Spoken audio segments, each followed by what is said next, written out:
నమస్తే, నా పేరు డాక్టర్ శ్రీజారెడ్డి.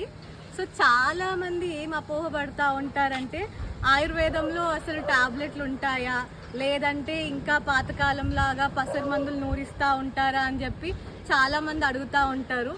అండ్ ఆయుర్వేద మందులు తీసుకోవాలంటే మాకు చాలా భయం అండి, టేస్ట్ ఇష్యూస్ ఉంటాయి, మేము తినలేము, చేదుగా ఉంటాయి అని చెప్పి చాలా అపోహపడుతూ ఉంటారు. ఆయుర్వేదాలో పసరు మందులు కాకుండా అన్ని టైప్స్ ఆఫ్ గుళికలు, టాబ్లెట్స్ ఉంటాయి, సిరప్స్ ఉంటాయి, చూర్ణాలు ఉంటాయి, అవలేహ్యాలు ఉంటాయి, కషాయాలు ఉంటాయి. అండ్ ఇలా టేస్ట్ బాగాలేదు అని చెప్పి కషాయాలు తీసుకోలేకపోతున్నారని చెప్పి కషాయాల బదులు కషాయ టాబ్లెట్ అంటే కషాయాన్ని సడిమెంట్గా చేసి దాన్ని టాబ్లెట్ ఫామ్లో తీసుకొస్తున్నాము. సో ఆయుర్వేద మందులు టేస్ట్ ఇష్యూస్ ఏమీ ఉండవు. సో ప్రతి ఒక్కరు చిన్నపిల్లల నుండి పెద్దవాళ్ళ వరకు ప్రతి ఒక్కరు ఆయుర్వేద మందులు తీసుకోవచ్చు. సో టేస్ట్ చాలా బాగుంటాయి. అండ్ వాటికి అనుపానం అని చెప్పి మీకు మజ్జిగ కానీ, గోరువెచ్చని నీళ్ళు కానీ, హనీ కానీ ఇస్తాము. సో ఆయుర్వేదాలో ఓన్లీ పసరు మందులే ఉండవండి, కషాయాలే ఉండవు.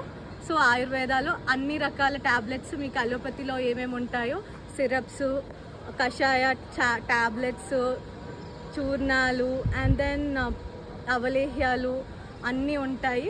సో మీరు ఏం భయపడకుండా, టేస్ట్ బాగుండదు అని చెప్పి భయపడకుండా ఆయుర్వేద మెడిసిన్ అప్రోచ్ అయ్యి ఆయుర్వేద ట్రీట్మెంట్ తీసుకోవచ్చు.